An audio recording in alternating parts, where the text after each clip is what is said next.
법률방송에서는 어제 넥슨의 메이플 스토리 확률형 아이템 소비자 기망 논란 관련해 넥슨이 이용자들에게 입장문을 보내 사과를 했다가 불과 5분 만에 사과 문구를 철회해 또 다른 논란을 낳고 있다는 내용을 단독 보도해 드렸는데요.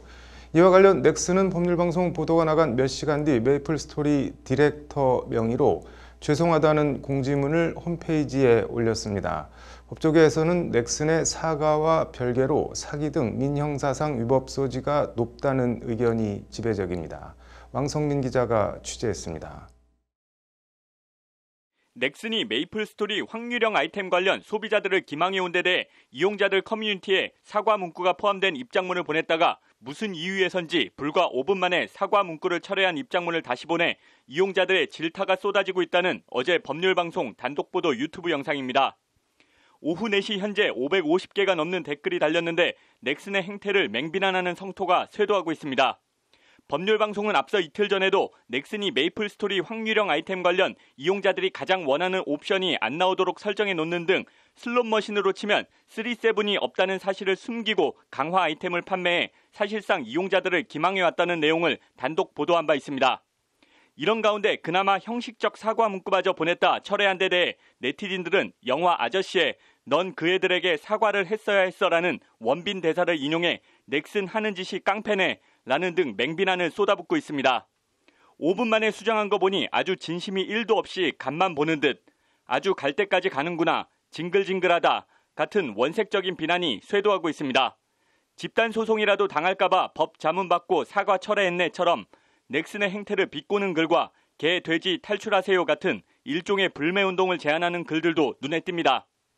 이와 관련 넥슨은 어젯밤 9시 50분쯤 메이플 스토리 홈페이지에 불쾌감을 드려 죄송하다는 제목으로 디렉터 명의 사과문을 공식 게재했습니다. 먼저 개와 돼지의 시간 등 논란이 됐던 부적절한 용어 사용에 대해선 메이플 스토리로 전달되는 모든 경험이 고객님께 어떤 의미를 드릴지를 세심하게 파악하지 못해 불쾌감을 느끼셨을 모든 분께 진심으로 사과드린다고 밝혔습니다. 이어 무작위, 랜덤 같은 그전에 사용해왔던 모호한 확률 표현도 명확히 수정하겠다며 법률방송이 보도했던 큐브 아이템 특정 옵션 확률 0% 미공개, 소비자 기망 지적에 대해서도 혼란을 드려 죄송하다고 사과했습니다. 큐브 확률 로직과 검증 과정에서 설명이 미흡했던 점을 추가로 안내드린다. 한 번에 정확한 내용을 알려드리지 못해 혼란을 드려 죄송하다는 것이 메이플 스토리 디렉터의 사과입니다. 법률방송이 지적했던 이용자들이 간담회 참석을 원하는데 넥슨 측에서 간담회 비용을 대겠지만 정작 참석 여부는 미적미적되고 있다는 내용과 관련해서도 넥슨은 고객 간담회를 준비하고 있다는 별도의 공지를 홈페이지에 올렸습니다. 고객 간담회에 다양한 고객들의 의견을 대표할 수 있는 분들을 모시고자 한다. 일회성 행사로 그치는 것이 아닌 정기적으로 메이플 스토리의 변화 방향에 대해 함께 의견을 나누고 고객 자문단 역할도 같이 부탁드리고자 한다는 게 넥슨의 공지 내용입니다. 넥슨은 세부적인 내용은 확정되는 대로 다시 안내드리겠다고 덧붙였습니다.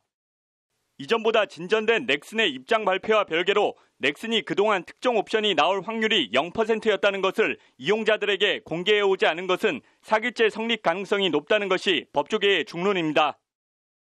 10년이 넘게 이 아이템을 샀던 유저들로서는 이렇게 로직이 설정되어 있다는 점을 절대 알 수가 없었습니다. 다음에 일부 주장에 따르면은 10년 동안 이렇게 사왔으면은 경험적으로 알 수 있었던 거 아니냐라고 하는데 그거는 안하무인격인 주장인 것 같고요.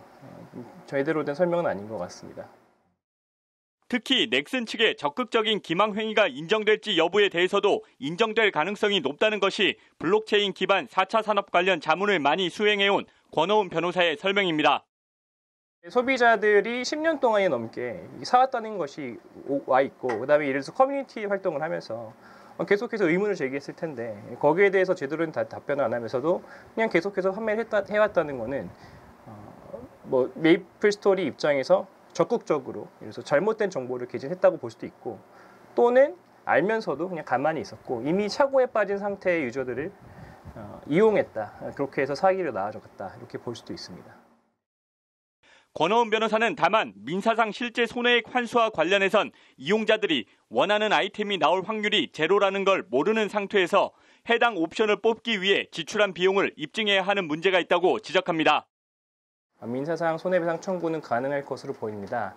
다만 유저들이 보보보 아이템을 구매하기 위해서 현금을 지불했다는 점을 입증할 필요는 있습니다. 만약에 보보보뿐만 아니라 다른 형태의 옵션들로도 유저들이 만족을 취했다고 한다면은 거기에 대해서는 피해 금액이 인증되지 않을 가능성도 있습니다. 사기 외에 민법상 착오에 의한 의사표시에 해당할 수 있다는 지적도 있습니다.